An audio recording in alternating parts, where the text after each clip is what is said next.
Hello mga ka-Coco Jewels, it's me again, Indy Julia. And for today's video, ating silipin ang mga mamahaling koleksyon ng sasakyan ni Coco Martin. Ilan sa mga koleksyon niya ang mga vintage cars at mga 4x4 cars na kung saan ay ipinost niya ang mga ito sa kanyang IG account. Si Coco Martin ay isang kilalang magaling na aktor na kung saan ay bumida siya sa iba't ibang pelikula at teleserye. Bukod sa pagiging aktor, ay isa din siyang endorser ng mga product commercials sa telebisyon. Sa ngayon, gumanap siya bilang si Carlo Dalisay sa teleseryeng Ang Probinsyano, na mapapanood natin sa Kapamilya Channel. Sa kabila ng pagkakaroon ng matundog na pangalan sa showbiz, ay marami sa kanyang mga fans ang nagtatanong kung ano pa ba ang kanyang libangan o ginagawa kapag hindi siya nakaharap sa kamera. Lingid sa kaalaman ng lahat, si Coco Martin ay mahilig palang mangolekta ng mga sasakyan. Oo, tama ang narinig nyo. At hindi lang basta-basta four wheels ang mga kinokolekta niya dahil mga mamahaling sasakyan ang kanyang mga kinokolekta. Ilan sa mga koleksyon niya ang vintage cars at mga 4x4 cars na kung saan ay pinost niya ang mga ito sa kanyang IG account. Ang kanyang bagong koleksyon na kulay itim ay maaaring magkakahalaga ng humigit kumulang na 3 hanggang 5 milyong piso.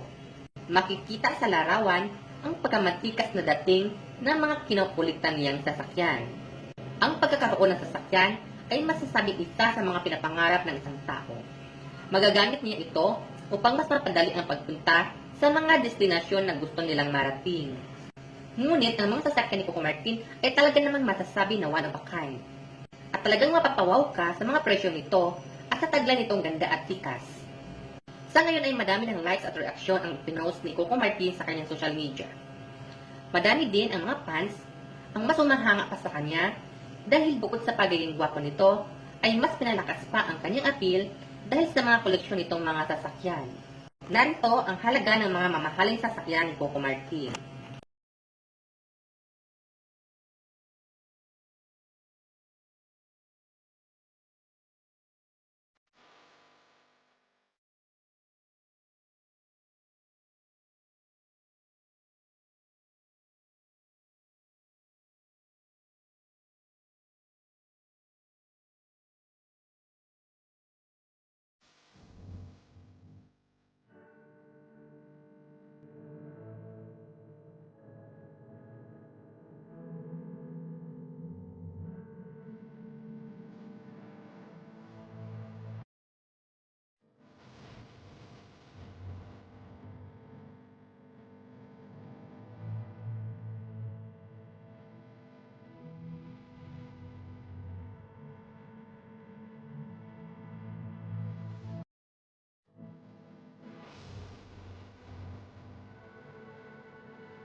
ayan mga kako Diyos, ang mga halaga ng mga mamahaling sasakyan ni Coco Martin. Ano ang masasabi niyo tungkol dito? Please comment below. Pero bago yan, huwag mo munang kalimutan mag-subscribe at i-click ang notification bell para lagi kang updated sa mga susunod natin